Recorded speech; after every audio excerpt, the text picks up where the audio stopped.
podcast. I'm your host, Rachel Varga, double board certified aesthetic nurse specialist since 2011 with over 20,000 rejuvenation procedures performed. I'm an international clinical trainer for other physicians and nurses as well, celebrity skin expert, having been featured on some of the world's top proactive aging podcasts, and much, much more. Learn more at rachelvarga.ca and enjoy today's episode.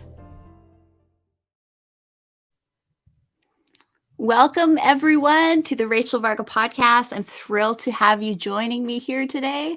And in today's episode, let's find out which lifestyle and mindset tips helps Kevin Ross, a world champion legend in Muay Thai kickboxing, excel and thrive during these crazy times. Before we get into today's episode with Kevin Ross, I warmly invite each and every one of you to subscribe here to the Rachel Varga YouTube channel, subscribe on podcast, and also hit the bell so that you know when new episodes and live streams are dropped. Everybody comes to hang out here to learn about body, mind, spirit, energy optimization strategies to bring forth a higher level of radiance, beauty, slow down that aging. This is something that the gents and the ladies, we all want. We all want to look good and feel our best. So we have Kevin Ross, who, in my opinion, is kind of crushing life, looking great in the process and staying fit and doing some good things in behind the scenes. So let me tell you a little bit about Kevin Ross here. So Kevin is known as the soul assassin.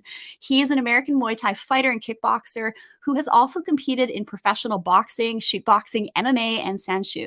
He was the inaugural Bellator kickboxing featherweight world champion. Personally, I've been following Kevin Ross's career for the last 11 years of my life. As some of you may know, Gabriel Varga is my husband. So because of that, I have been knee deep in this world of martial arts and kickboxing for a good third of my life. Kevin Ross's previous achievements include the Lion Fight Super Lightweight World Champion, WBC Muay Thai Super Lightweight International Champion, and Welterweight National Champion, United States Muay Thai Federation Welterweight Champion, and FIDAM Welterweight National Champion. He currently trains out of the Boxing Club in San Diego, California. Kevin was born in Reading, Pennsylvania. He spent much of his youth moving all around the country until finally ending up in Las Vegas in '95. Alcoholism and partying completely took over his life until one day, he finally decided to face all of his fears. Maybe we could talk about some shadow work in this one, because that's always good. When we face our fears, it's crazy what we can learn about ourselves and then grow as humans. He then turned his life around to go after his lifelong dream of becoming a fighter, not to mention a full-on legend. So, also in December 2010, Ross was voted Muay Thai North American Fighter of the Year. Always a crowd pleaser who lives up to his quote, "I'd rather lose an exciting fight than win a boring one." Welcome, Kevin Ross. It is a pleasure to have you on the show. How are you today? I'm doing great. Thanks for having me. I appreciate it.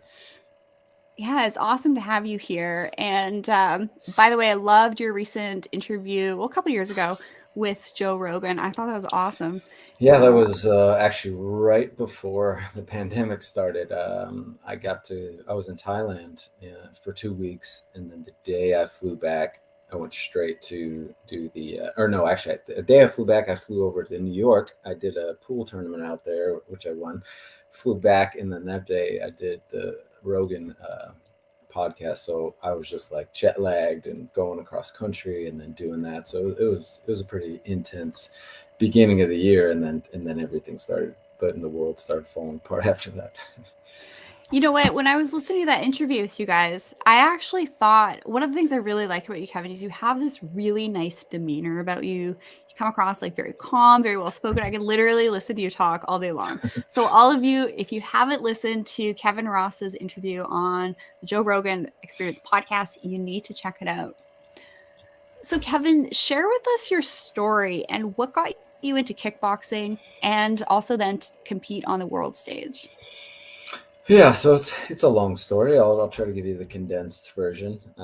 As you said in the intro, I grew up all over the country. My parents split up when I was 8, I think 7, 8, something like that. So when they broke up, it was myself, my brother, my two sisters, and then I ended up having a third sister, and my mom, basically living on welfare, growing up, having to move place to place, never having any stability, really just completely obliterated my perspective of how life was supposed to be. Prior to that, I was really living the American dream. Wealthy family, living in a nice neighborhood. They're married and everything, and I just assumed that was the way life was and was supposed to be. And then, so when that happened, it just destroyed my perspective of everything, the world, family, love, everything. And then having to continually go from place to place. Every time I would get settled somewhere, we would just get ripped right away. And so I stopped really assuming things were going to stay the way they were. So we would go to a new place and like, why bother getting settled? Why bother feeling like you have a home? Why bother thinking about anything in the future? Because things are going to change so rapidly, and that really contributed to my just the way that I was back then. And for half of my life, I lived a very defeated life mindset. And when I started drinking and doing drugs when I was like 12 years old, and it progressed from there. And then when I was 14 going on 15 is when we moved to Vegas. And then having that kind of mindset and mentality in a place like Vegas was just a toxic kind of what would you call it? Just a bad grouping of things. If like Vegas can be a great place to visit, it can be a great place to live too, but not really when you're inclined to that kind of drugs and alcohol and partying and really just wasting your life. So, I was really living that live fast, die young mentality. I never really thought I was going to live very long anyway. For some reason, I just always had this idea that I'm not going to live past the year 2000. And, instead of using that to motivate myself to like get as much as I can in, I was just like, what's the point of anything? And that just alcohol addiction and drugs and really just destroying myself. And friends were dying, going to jail, and things were getting really bad. And going into, what was it, 2001? Yeah, so going into 2001, I made it my New Year's resolution to stop partying, stop drinking, and go into this fighting that I'd always wanted to do. As I was growing up, I was always very intrigued by boxing, martial arts, things like that. I actually hated violence, though. It really bothered me a lot. I've never been a violent person. I've never been a outwardly angry person. I was always internal with a lot of my emotions in that way. So all those negative emotions, I like took them out on myself as opposed to taking them out on other people. But I was always intrigued by fighting, and I thought about boxing, but I love martial arts so much. I wanted to be able to kick and knee people and do all that. But coming up, I mean, even as I was getting into it, that just wasn't something that people knew about, really. You'd see karate and you'd see point sparring, and there was the whole kickboxing thing in the 90s, but that kind of died out a lot when that got popular for a while and then really died out. So I thought about boxing, but then when I moved to Vegas, I was watching ESPN at like 2 o'clock in the morning, and this Muay Thai fight came on, and that was the first time I'd never even heard of Muay Thai before, and when I saw that, it just lit a spark in me that I was like, this is it. This is everything that I've ever wanted and ever dreamed of. And it just was, I just knew that was it. But as I said, I was drinking and partying and wasting my life at the time. So I just like suppressed it and put it in the back of my mind. And I think that also contributed to a lot of my alcohol and drug use, because it was like, I knew this was something that I really wanted to do, but I wasn't ready to face those things. I was like, I'm not going to be very good, or, every stupid excuse you kind of give yourself why you don't go after stuff. So that helped me really suppress it. And over the years, I felt like I kind of got rid of it.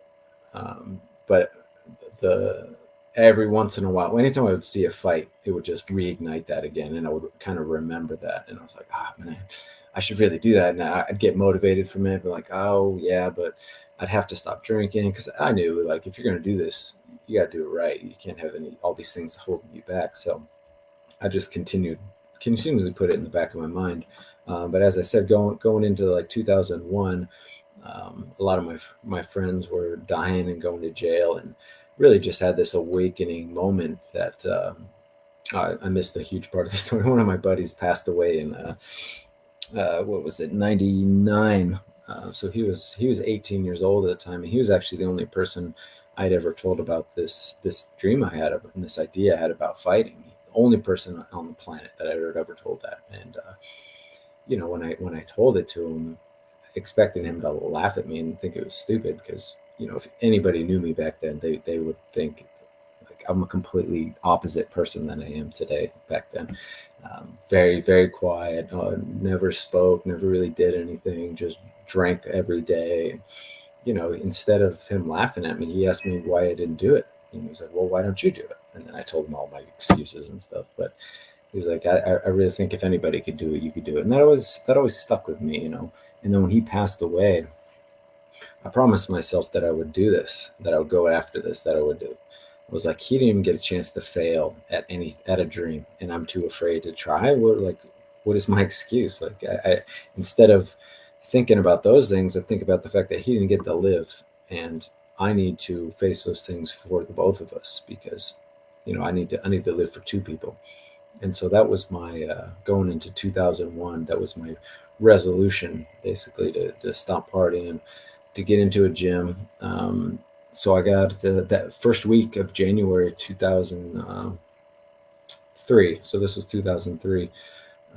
That's when I started, and that really just changed my entire life. And it was one of those things where I've always been that way, an all or nothing kind of person, and unfortunately that can be really bad.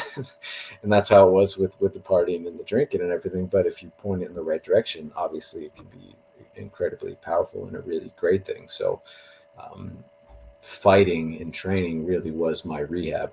I just had to stay focused. I couldn't even think about the fact that I was having withdrawals or anything like that, because I knew how long I had put this off. I knew how much of my life I had wasted. So anything that was difficult, any losses or injuries, I was like, so what? You have a choice to make. You can think about how unfair it is, or how hurt you are, or how far you got set back, or you can use this to motivate you. And I really accredit that to my entire career, just that mindset of, you always have a choice to make. You don't necessarily have a choice what's going to happen to you, but you have a choice how you react to it. You have a choice how you think about it. And through training and through all the struggles of that contributed to outwardly as well. Everything in fighting, I think, applies to life in general. And that is what has kind of got me to where I am today. I really credit everything I am now to fighting, and what I've gone through, and how that's taught me so many life lessons that I've been able to uh, grow through and convey to other people as well. It's awesome. Thank you for sharing all of that. I'm very I'm always really interested in martial artists and how they almost can channel their life force. So like you took yourself out, you took yourself out of a situation, but you had these contrasts growing up of, living the Hollywood high life, or like, being in a big house with your dad, and Mm-hmm. not so you've had those contrasts in your life, you've had trauma. And through conversations with some of my mentors, some of us that either go through trauma or maybe don't go through trauma and have had the ability to be protected from that, those two types of people are some of the biggest, they can create some of the biggest impacts in the world for other people. So thank you for sharing your story of what you've been through and how far you've come. Yeah. That's great. You said something that I think was really cool, that, and I totally resonate with you, that it is a privilege to be alive at the moment. And for any of you tuning in here that are just like, I don't really feel like being here anymore. Like, I've had so many guys reach out to me, my guy friends, and be like, Rachel, I'm having a really hard go. Thought about taking my own life, even. And sometimes we just have to remember that being here right now is a privilege, because not everybody, like your friend, unfortunately, who passed away at a young age, has that option. So it's really important that we do look for the silver linings in our lives right now and live in a way that lights us up. So you found martial arts that lights you up, which is amazing. And the thing about being an athlete, or when we go through hiccups in life, this is like an injury. So for you as an athlete, when you get hurt, it's really kind of easy. I see this with my hubby, to get kind of like down and out. Like, you can easily get depressed, and this can happen in any like in anyone's life when they go through a bit of a roadblock, they fail at something, then they do it again, and hopefully they fail less, like Elon Musk says. But how do you deal with like the resiliency through injuries?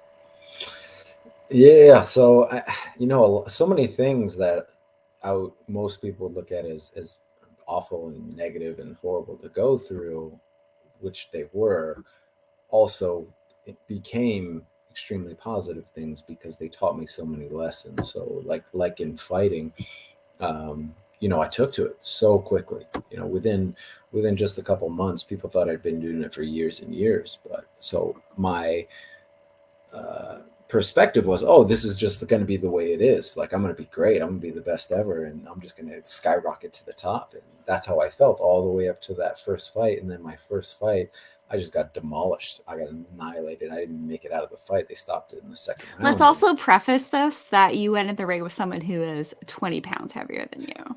Yeah, So okay. let's give I yourself a mean, little bit of credit, because that's super unfair. so yeah, 20 pounds. He had about 30 fights already. But either way, it was one of those things that I realized it was just another lesson, that was, you have a choice to make. Are you only doing this if you can win? Are you only doing this if you can look it? Are you only doing this if things are easy for you?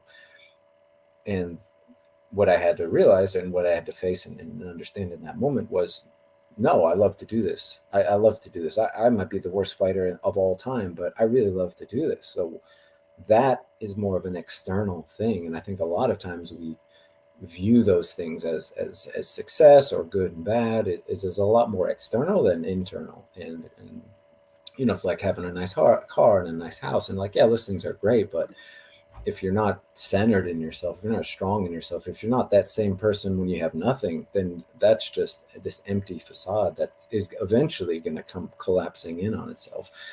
So a lot of those things, I had faced so many of them, just starting so late in life, and overcoming alcoholism, and then losing my first fight, and then from that point on, I won all the rest of my amateur fights, but then the injuries started happening, and then it was like all these things continually were telling me, or really, I wouldn't say they're telling me, they're asking me, do you really want to do this? I think a lot of times we look at struggles as signs that we shouldn't be doing something. Like, we put feelings on things. There's no not necessarily a feeling on them. It's not good, or it can be good and it can be bad depending on what you do with it. And that goes back to what I was saying. Like, you can't necessarily change a lot of circumstances that we go through, but we can change what we do with them. And they might be the greatest thing in the world if you use that to push yourself further. And that just continually happened throughout, from day one of my career, and then throughout. And I think because I had to face that early on, it was like everything after that I was able to view it. Um, I had perspective on it. It wasn't this emotional thing. It was like, all right, something happened. Where are you going to go, left or right?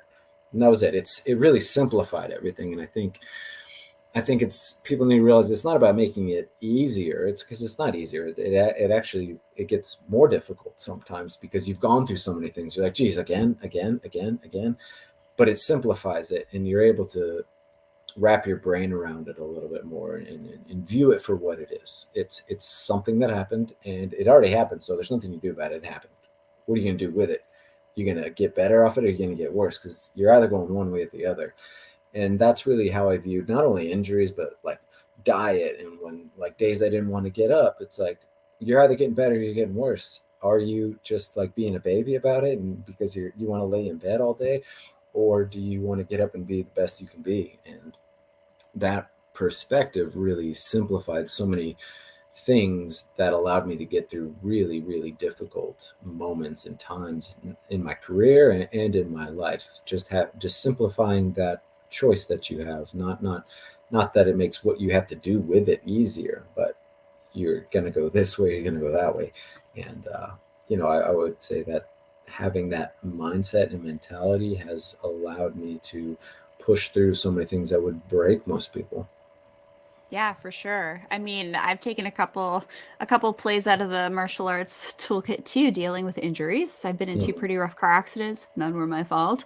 I could have played the woe is me card. I'm injured. My hips mm, busted. My ribs are busted. My neck's busted. Got headaches all the time. Anxious for no reason because my head got rocked, mm, from a concussion. So I've been there, right?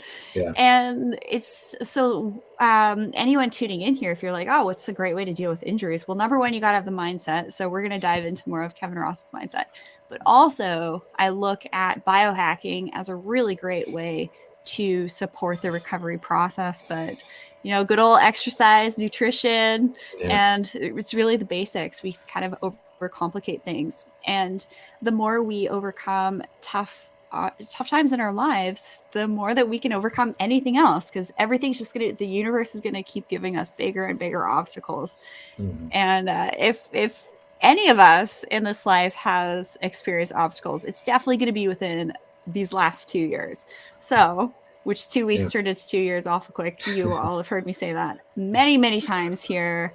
We're over it. Let's move on, right? But how do you stay mentally and physically fit through all this? And really, how's your fighter toolkit helped you, especially mentally, seriously, through this? I'm just gonna fall and say it, psyops over the Yeah. last 2 years.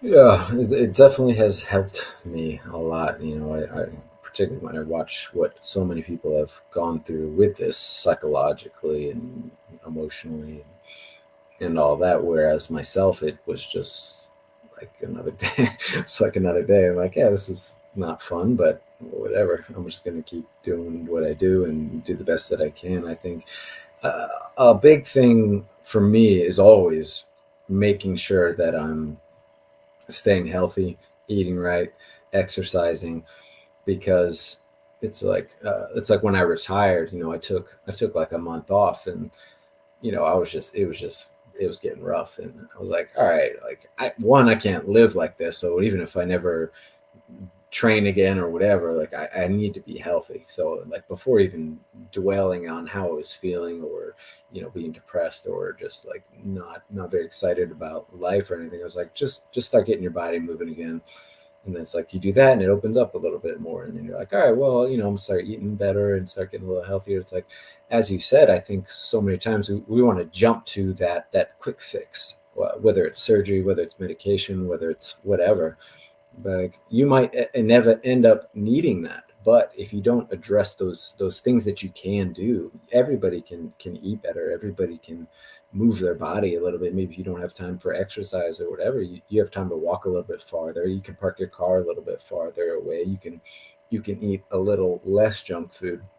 I think that with a lot of these things, that perspective of our goal seems so far away that we just give up, and we almost go in the other direction, be like, well, what's the point?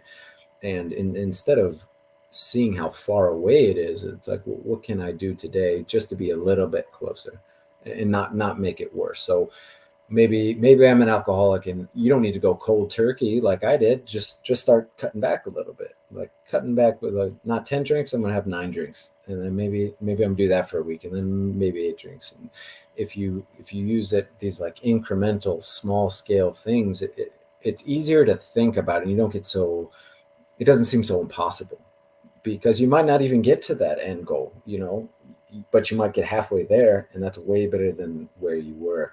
So, I've continually had to kind of remind myself of these things throughout, my career in the last 20 years, when injuries would happen, or sometimes it's even harder when you've gone through so many things. You would think that like a smaller scale thing wouldn't be as detrimental, but like one of my worst injuries was blowing my knee out. But then 2 years ago, I broke my thumb, and you would think that wouldn't be anything compared to a blown out knee, but it was, in a lot of ways it was worse, because it was like this tiny little thing is keeping me from fighting, and I can't do anything about it. And it I was like, oh, you never really have that lesson learned. You understand the process, but the circumstances change, so you almost have to do it again. But hopefully you learn the core lesson, which is you got a choice to make here. What are you going to do about it? You're either going to dwell on how unfair this thing is, which it is. A lot of things are, I mean, everybody has unfair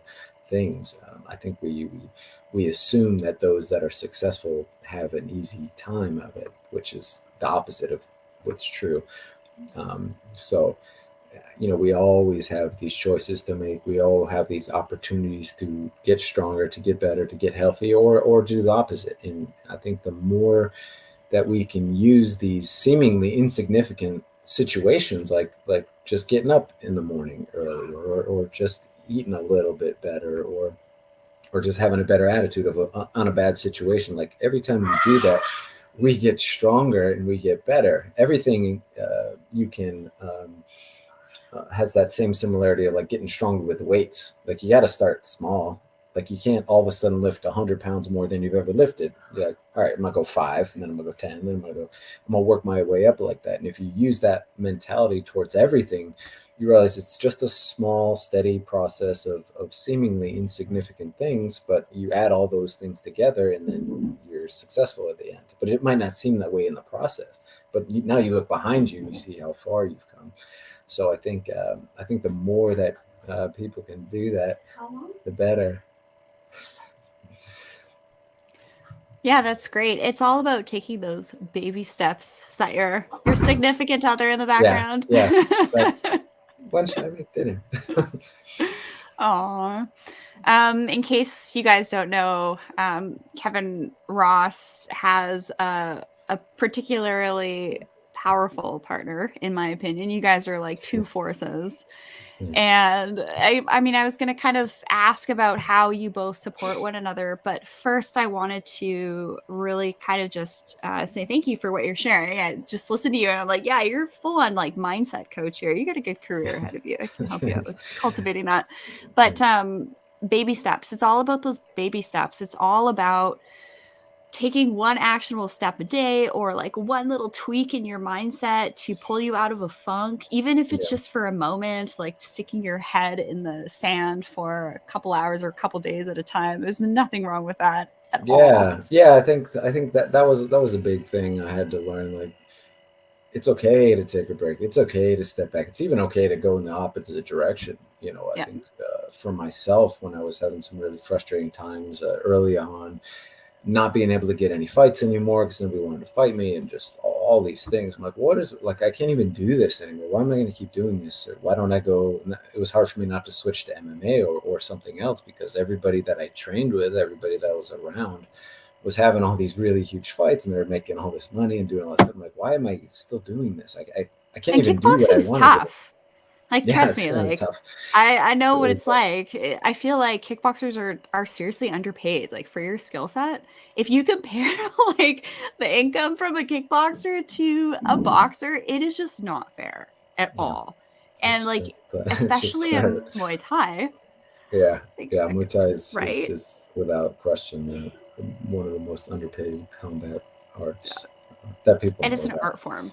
Yeah, Like you went to it's Thailand to train, you learned from the best, like you you did know, it the OG the style. So with all of these kind of like getting over injuries and roadblocks, this can really apply to anyone, right? Whether you're an athlete, whether you're an entrepreneur, whether you're a mm, mom, your dad, just taking these little tiny steps along the way do then create something pretty awesome.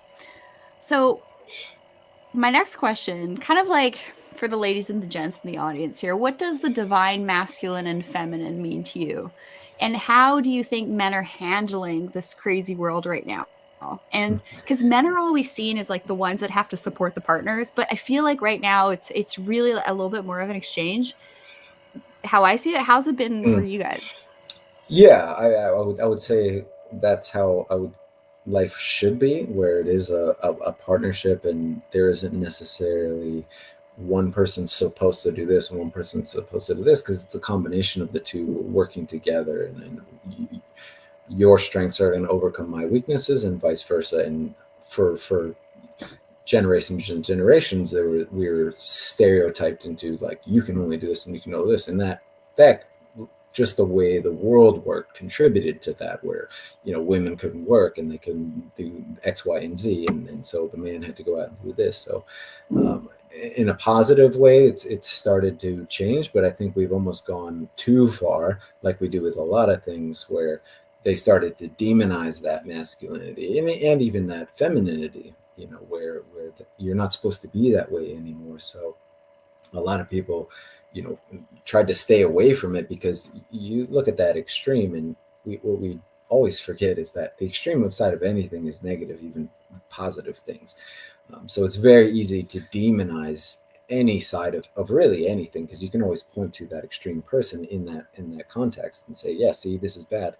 But we use that we almost like painted the whole world with that brush, like being a man is bad, even being a woman is bad. You gotta be everything. Everyone's got to be everything all at once and have no genders, and that's a different that's a different conversation altogether. But I think that one of the most important things in everything is finding that balance, and we've gone so far out of balance because we're so almost afraid of that extreme.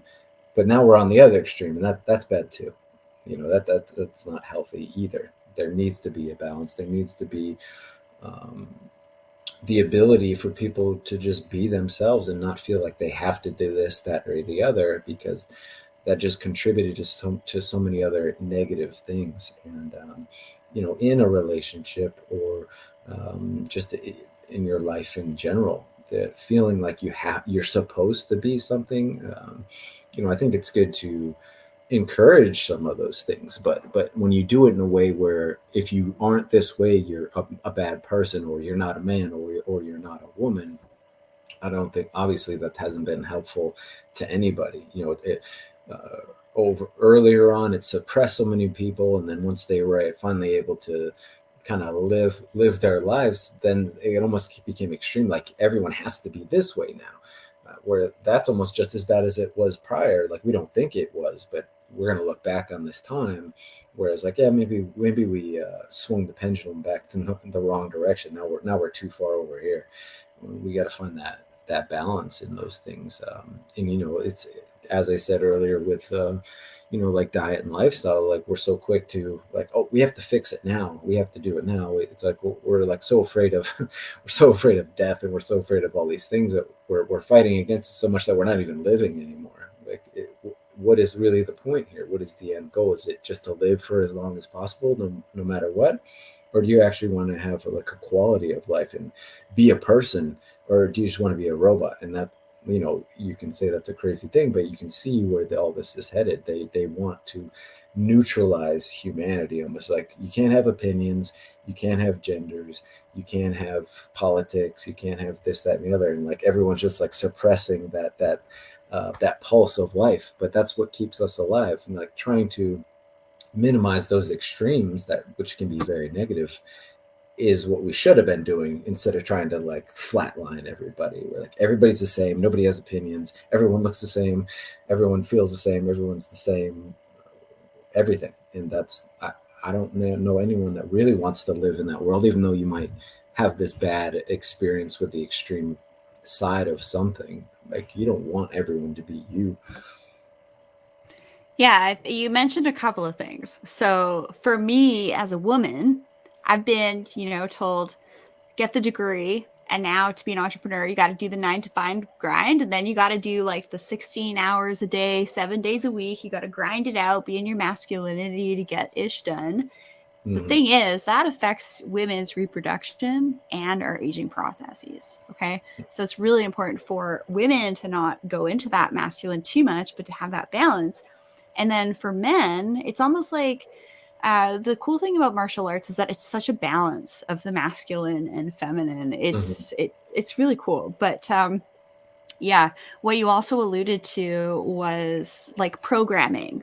And yeah, we're basically looked at just pieces of meat that consume stuff. I mean, at the end of the day, the big people that are looking down on us all, that's how they see us. So it's really up to us to break those chains Yeah. and to really get back to our basics and understand how we can really beautifully incorporate both the masculine and feminine in our lives to excel, thrive, and be resilient and help each other out and balance each other. Mhm. So, what has that been like with you guys, you and your partner supporting one another? And I'm happy to share with Gabe and I as well. But I know that your partner went through like a really serious coming out. And trust me, I've been following and supporting along the way. Mhm. But what was that like for you? Yeah. So even in that situation, you could say that it's the same as a lot of things. It's like this: people want to paint you or put you into this box. Whereas if you say this, or if you look like this, or if you talk like this, or if you do this activity, this is you, and we know what you are. And um, especially they'll highlight whatever that extreme is. As I said, the extreme of whatever side of anything you're on is going to be bad. Anyone can say what you're doing is wrong, because I can point to maybe these 5 people over here who took it to that level. When the way that the world is now, it's like people are so quick to jump on this, like, you're fired, you're canceled, we know what you are, you're not allowed to live in this life, as opposed to having conversations. And that same exact thing, I would say, is the biggest problem with what's going on with COVID and everything like that. We don't want to have a conversation about it anymore. You're either on this far extreme of you're a denier, you're a conspiracy theorist, you're a lunatic, or you're on the complete opposite end of the spectrum, where it's like, just give me all the medicine, do whatever you want to me. You know what's best. And there are those extremes, but we're a really good thing about traveling so much. And Gina and I traveled over the country over the last couple of months, driving 3 times across the country. What you realize is, when you turn the TV off and when you stop listening to the media and how they want to portray everything, is most people are a little more balanced than the extremes that they point to, whether they're on one side or the other. When you actually have a conversation with someone, like, oh, I can see why you feel that way, and I'm sure you can see how I feel this way, and you can have this dialogue. But when you're stuck in your bubble, and when you're just feeding off of this screen, or this voice who's telling you, like, everyone over here is the devil, and those people over there are saying the exact same thing about you over here, and that mentality has contributed to so many really horrific things that have happened all throughout humanity. It's always been somebody telling you, like, this is the enemy, this thing is the enemy, this whatever is the enemy, and we start giving our rights away, and we start hating people for no reason. Like, do you know any of these people? Probably not. Like, have you ever left your house and had a conversation with somebody? And that's why, like, traveling is so important, and having conversations with people with different perspectives than you is so important. It might not change what side of the equation you're on, but you're going to realize that these are just people too, most of the time. There's always that 1% or that 10% or whatever that's really, like, feeding and wants these really awful things to happen. But most people don't. Most people just want to live their lives. Most people want to be left alone. Most people want to raise their family and be healthy, and be able to be free. That's the majority of people.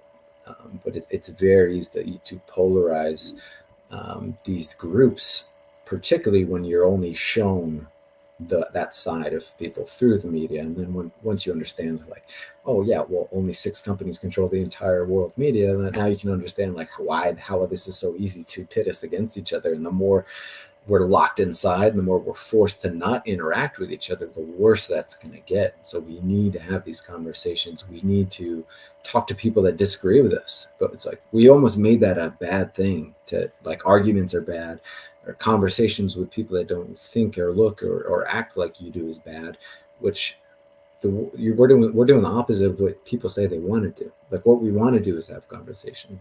But it's so easy to just put people, like, no, they're the enemy. We're right, you're wrong. Like, that's not going to get us anywhere. It's going to do the exact thing you're fighting against.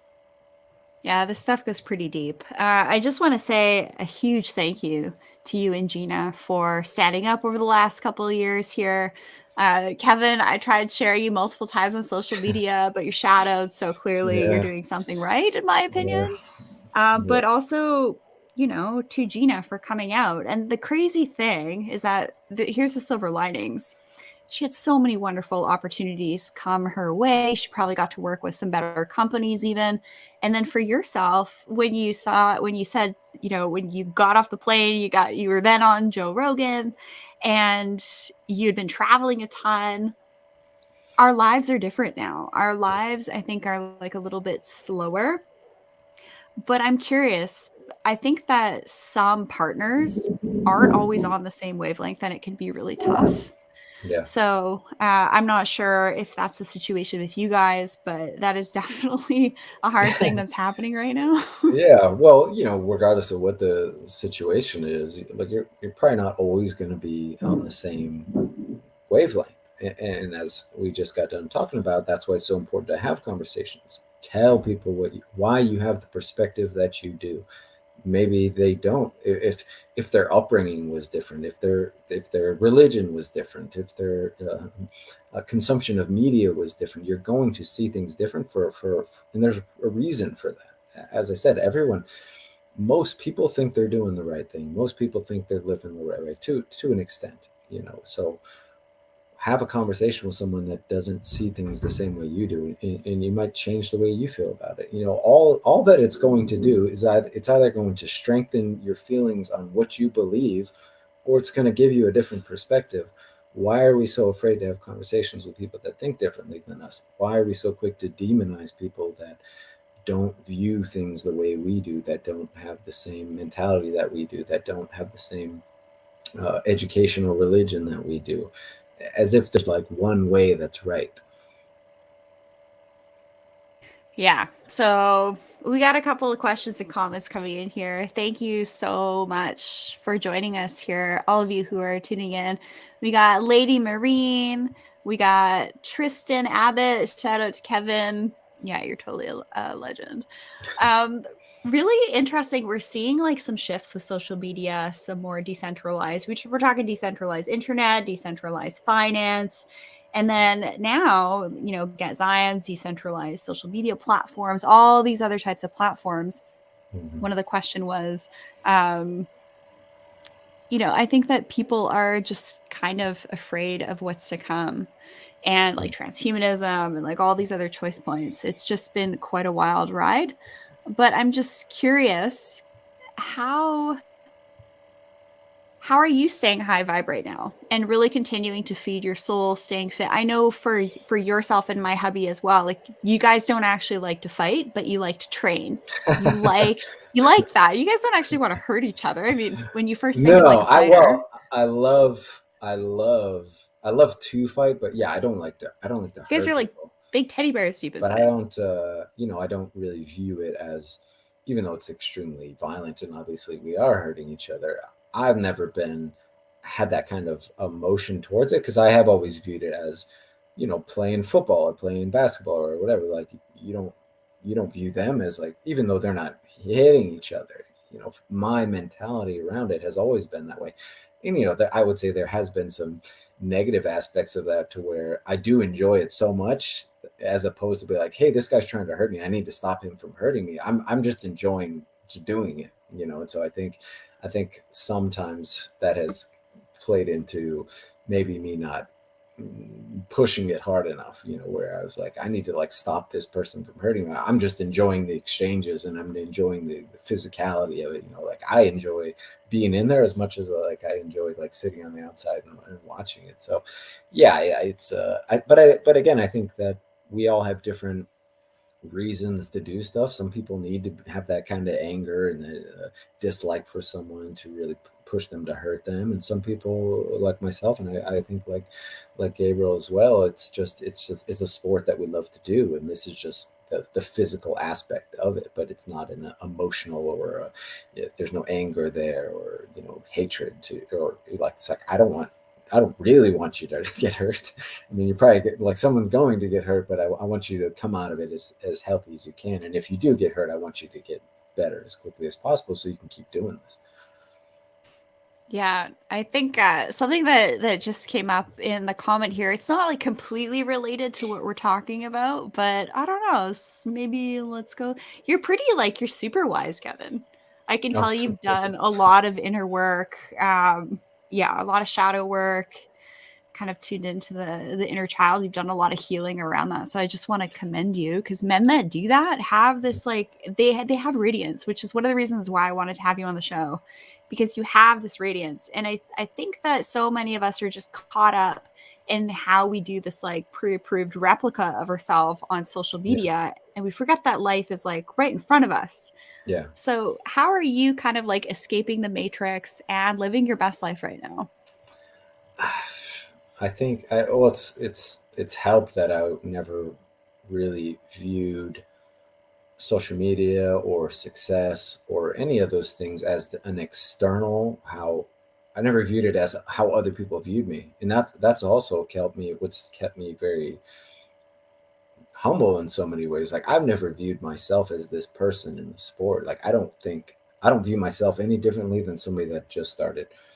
Like you're trying to be better, I'm trying to be better. Like we're just doing what we can to be better.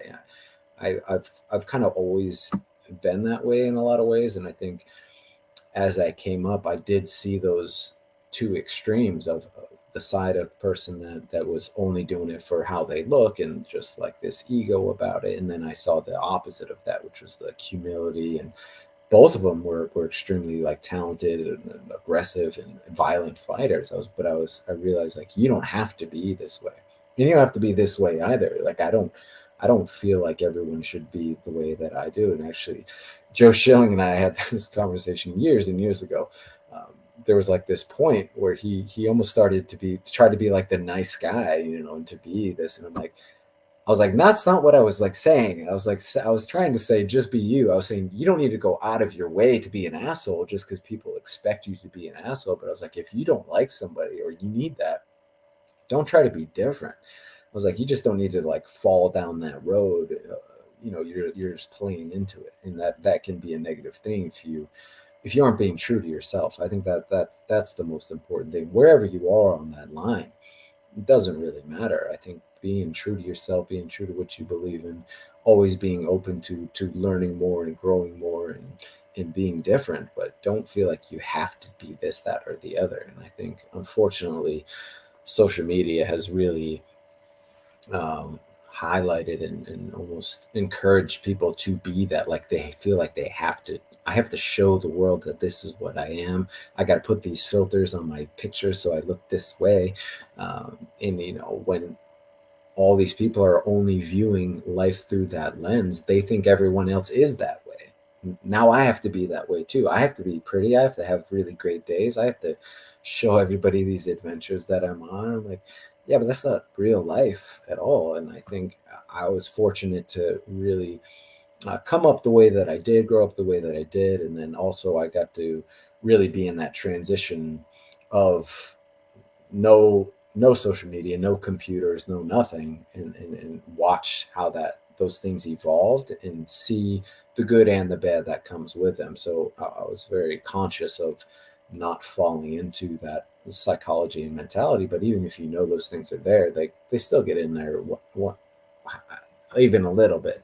So I think that I've just tried to always have that perspective on that. So I've never kind of fallen into some of those traps of how the world views me.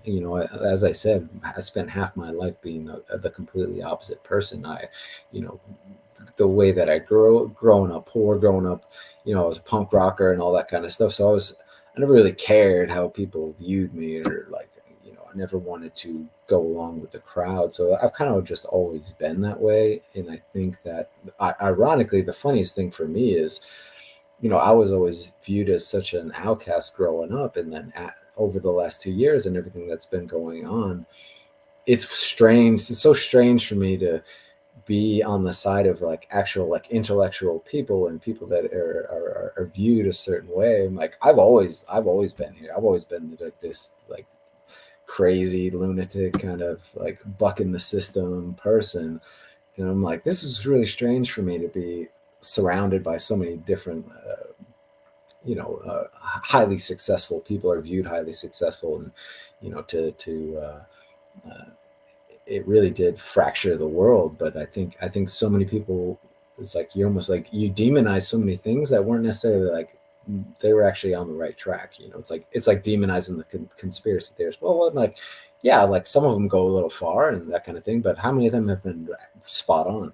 Well, let's just talk about that for a hot moment. I have no problem. I listened to Alex Jones. That'll probably get the shit plague. I don't care anymore. 15 years ago. He's a perfect example. Like perfect example. He can get really far. This all out 15 freaking years ago. So when you see this all play out and it's like to a plan, it's like, okay, who's the conspiracy theorist now? But even like with him, and again, is a perfect example. It's very easy to highlight some of the crazier things or the wrong things because he's such a like passionate, extreme person. Like, yeah, but he's going to be wrong too. So instead of saying all the times that he's been right, it's like just view this aspect, and you can put people in those boxes. And I mean, that's just like that's like politics. That's what politics does. It's like highlight these negative things, try to downplay anything your opponent does correct. And we're just trying to. It's a very skewed, and everything in the world is really that way. It's so skewed because things are like it's like a perverted. That's a word that I real. like to use. Nothing is real anymore. It's all these highlights. It's all just show people what you want them to see, but not really who you are. And I think the one positive thing over the last 2 years is that veil has been getting stripped away, because leading up to that, it was getting worse and worse and worse and worse and worse, almost to where there wasn't reality anymore. But this was like, hold on, like this, we don't want it to keep going this direction, even though there's some good aspects there.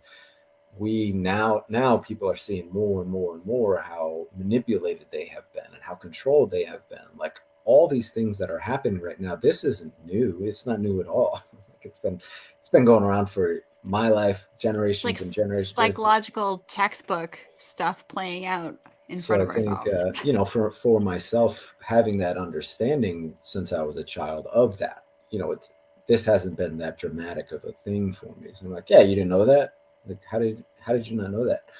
But why would you know that if you've never looked at it, if you've never wanted to think, well, maybe there is some truth there. It's just so easy to say, no, it's all crazy, it's all wrong. It's like, hey, everything they're telling me is what I need to know. Education is there for me to be a more intelligent person. It's giving me all the information that I need to grow up and be strong. Yeah, some of it, but it's also very skewed for a reason. You're also taught a very distorted version of history for a reason. There's a lot of things but it's also very easy to say it wasn't intentional too. But if you really look at the whole picture, like, if I wanted people to be a certain way, this is how I would do it, and it all lines up correctly. There's a reason for that. Maybe we should start talking about that. Yeah, for sure. So you have like your training, your fitness, your martial arts, practicing Muay Thai. That's like your escape. And I also feel like doing some deep intellectual development work is probably also in the cards for you. My biggest escape is 4x4ing. So I'll hop in the Land Rover. I'm 3 hours into the bush at a cell reception. I gotta mechanically sort some things out of my vehicle pretty often.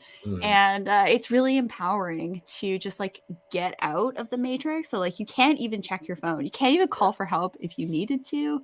That's how I kind of like detach a little bit and give myself a break and throw my head in the sand for a couple hours or a couple of days. And that's survival for me. And then I come back like recharged, rejuvenated, ready to kick butt, take names. Well, I don't kick butt at all, but that's what you guys do. And also shout out to Joe Schilling. He actually reminds me of one of my favorite cousins. So I look forward to meeting you guys in the flesh at some point. So, Kevin Ross, do you have any closing words for us here today? Any like words of encouragement? I'm really wanting to especially support a lot of the male audience here. Like, what's helped you? What are you finding help some of like your struggling buddies or even yourself kind of cope right now? I mean, I think the most important thing always is just to never give up, no matter what it is. And one, to not view our setbacks and our struggles as reasons to give up. Like, you're not going to just be successful at anything overnight.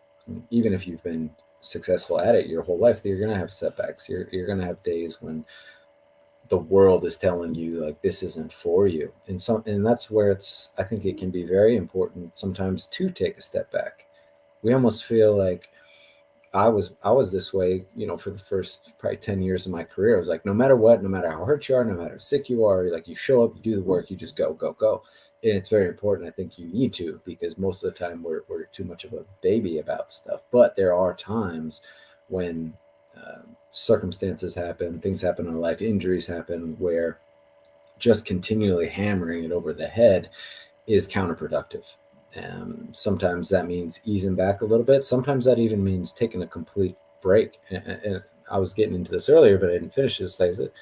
I forced myself to just stop in a way where I was saying, I'm not going to go back. And it only lasted, 12 hours or a day, but I had to almost give myself that complete break so I can separate myself from this thing that you're so involved in. You can forget who you are. You can even forget what you want because you're so dedicated to this thing. Like, remember why you're doing this. Do you even really love this anymore? Or you've just been doing it for so long that you forget. And this can be in relationships, this can be in diet, this can be even in really positive things that are beneficial to you. It's good to take a break sometimes. It's very important to take a break from negative things like social media and drugs and alcohol and everything else. But even positive things, like it's good to separate for a moment, even if it's just in your brain, and view things with a perspective of what that is without you in it. And do you even want to go back in there? And for myself with fighting, it was like, yeah, I definitely do. But it kind of recharged me to separate from that environment for a moment, even to the degree of saying I'm just done. And I think a lot of times we're so afraid to do that, or we feel like that's wrong to do, to take a break, because it's like that. Just keep going, just keep going. Like, yeah, true, do keep going, but sometimes you do need to take a break and take a step back and you know reassess those things, particularly when there's failures, when there's injuries, when the world just isn't going the way you want it to. The hard part is sometimes you do need to just push through and you do need to just keep going, and sometimes you do need to take a step back. But be open to that. Be open to growing, be open to the fact that you can take really negative things and turn them into positive things. What's happening in the world today, it can seem like the worst thing ever, but it could also be the very thing that gets us to where we should have been all along. you know with everything being exposed, and with everything kind of, the narrative is falling apart. Like this could be really awful and it could go really bad, but we still have a choice to make. Like, we have a choice to make what we're going to do with it. We could come together as humans and go back to how, like, government and every other thing should have been. It should have and was supposed to be about the people, what the people wanted, what was best for us as a collective, and you're just speaking for us. But once money got involved and corruption gets involved, it flipped over. And I think the only way to fix something sometimes is to break it apart and now put it back together how it should have been in the first place. So I think that's a lesson that we can take for the world as well as individually. Sometimes you gotta break shit apart. Sometimes you gotta destroy stuff and put the good pieces back where they were, and discard things that were just contributing to negativity. Endings create the opportunities for new beginnings. And That's we it. are seeing this with the decentralization of our finance, our social media, and our internet. New systems are happening. And I've personally left a traditional system and make a new way of living. And it's the Mhm. best. So I just want to just reiterate, kind of summarize what you just shared very eloquently. I love hearing you speak, Kevin. You have such a great way of sharing. Yeah. Never give up. Don't let your setbacks hold you back. Just look at them as like little road bumps. You can do it. show up and do the work. You're not going to get a six pack by like laying on your butt all day. And, you can't like out exercise an ishy diet. And give yourself the grace to know when you need to take a break. I call this hermit mode. I did this pretty well for the last like half a month. Like when I am just like, okay, I've had enough of the world, I just head into the bush and I just head into nature, and that's survival. That sums it up perfectly right there, as you said. Like, keep going, keep going, but take a break when you need to take a break. Because if you don't, you're going to put yourself into adrenal fatigue, and then you're just going to age yourself very quickly. So no matter how hard it might seem to take a break, take a break. So everyone is asking about a cookbook. We got some comments here. They love your food posts.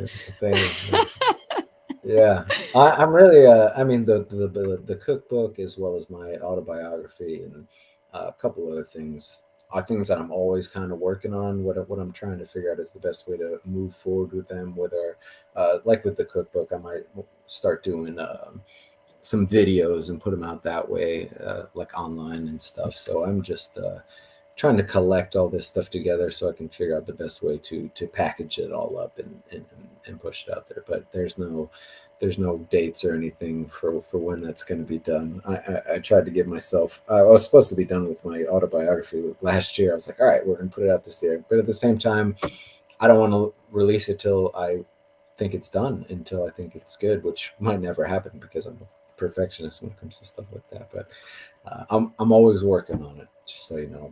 Perfectionism. I'm never a form of paralysis. I'm trying to find a balance in there. Trust me, I'll buy your book. And you know what you could do? You could throw some recipes in your autobiography. I've seen some really cool books that I've read that when they travel to different places in the storyline, they actually share some food posts. So maybe when you're talking about when you trained in Thailand or when you traveled in other parts of the world, you can say, oh yeah, here's a sweet recipe that, I kind of made myself up, and you just got to make sure you give me some credit for that. I will. That's a good idea. Awesome. So where can people learn more about you? So you can go to my website, which is thesoulassassin.com, and that's got all of my books, my merch, a lot of my story, kind of my biography, a quick biography on there. My social media, even though I'm shadow banned, the Soul Assassin, which is DA Soul Assassin. That's my Instagram and my Twitter, and I'm pretty active on there when I'm doing stuff, and when I got events going on and what's going on in the world today. So those are probably your best bet. Awesome. So those are all actually in the show notes. I highly recommend you get on your newsletter, sign up for your emails at thesoulassassin.com so you know when your autobiography and cookbook is done. And thank you so much for being on the show here, Kevin Ross. Oh, thank you. It's been a pleasure to speak with you. I'd love to have you back on at some point and just, keep living your best life. You look awesome. You're definitely my best. radiant in my eyes. So keep that up. Keep eating well, exercising, everybody. Maintain that positive mindset. And thanks, everybody, for tuning in here with Kevin Ross and I here on the Rachel Varga podcast. You can learn more about me and how I can help support you in your aging journey at rachelvarga.ca. And I do one-on-ones and a couple cool programs. But the Rachel Varga podcast, be sure to subscribe and hit the bell on YouTube.